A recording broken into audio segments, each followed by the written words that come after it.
that I experienced my first real battle with Germans. We were headed to Schwaben Redoubt, a German strongpoint in the battle on the ridges of the Thiepval under command of Lieutenant General Hubert Gough. We fought in the rubble that was once a farm, or so I heard. In the day my job was to reposition lost sandbags and bring water to cool the machine guns. At nightfall I was appointed to the stand to, ready to bring down any alleyman that came in my line of sight. For the 2 nights we were at the stand to, it happened once.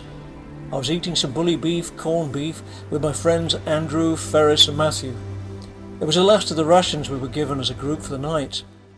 We heard crackling and crunching sounds like 30 or so ammos across the barren earth. The crackling grew closer and my heartbeat grew louder. I saw a silhouette in the dim sunrise, and that was all I needed to fire my rifle. My shot caused a wave of bullets to begin ripping through the once still air. The soldiers that were coming to relieve us at once began firing as well. Luckily, leave out 3 casualties and 1 injured. We held them off with little worry. 1 alleyman fell on the bank, and to my horror, Ferris thrust his bayonet clean down the alleyman's throat. The German, muffled, cries and quivering body still haunts my dreams. I didn't think about it at the time, about how I had shot and killed another man, to be exact. By my hand I had killed 2 good men. I've put it off that at this moment, and the atmosphere allows me to kill another man. Put aside the fact he is also shooting at me. Still, the shame holds my mind. The next day we captured Schwaben Redoubt on the 28th of September. This process repeated for the next month or so. Now I lie here, writing this message to you, lying in a trench. Funny, it seems the trenches and I have become one in one way. No matter how far I run, I always return to them. The weather is terrible in this land. If it isn't raining, it is snowing. If it isn't snowing, it is raining.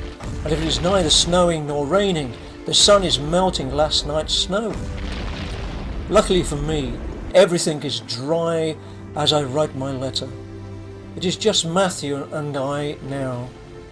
Andrew was shot just a few days ago when we assaulted on the last portion of the Regina Trench. Matthew and I brought him back to a medic, but it was too late. I was there when Andrew passed. His eyes were overrun with tears, and I could tell he was finally realizing that he was dying. "I'm not ready to die, Alfie." Alfie was my nickname. "Damn it, Alfie, it hurts so bad." "You have to promise me something, Alfie. You've got to live through this and tell my parents that I love them." "Okay. You promise me." I started to cry a little, myself. I put my forehead to his, and my breathing seemed to be reassuring enough for the both of us. We stayed in this position for another few minutes, until I could no longer hear Andrew's breath. As for Ferris, no one had heard from him since the time at the farm during the stand-to. Some say he must have lost his mind and ran off. Others say he's put his pistol in his mouth because of the guilt. I never liked this war from the beginning, but I am really beginning to despise it.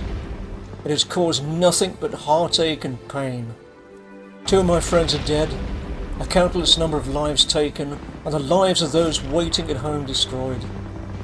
Someone's wife will wait and wait for a ship to bring a husband that will never come. A little boy will never be able to play a game of catch with his father. A big bloody mess is what it is. I'd best be off to sleep now, Nicholas. Tell Anne and Mother that I love them. And JR too. I heard that some soldiers will get to go on leave after our time at anchor. So hopefully I will get to see you all again soon.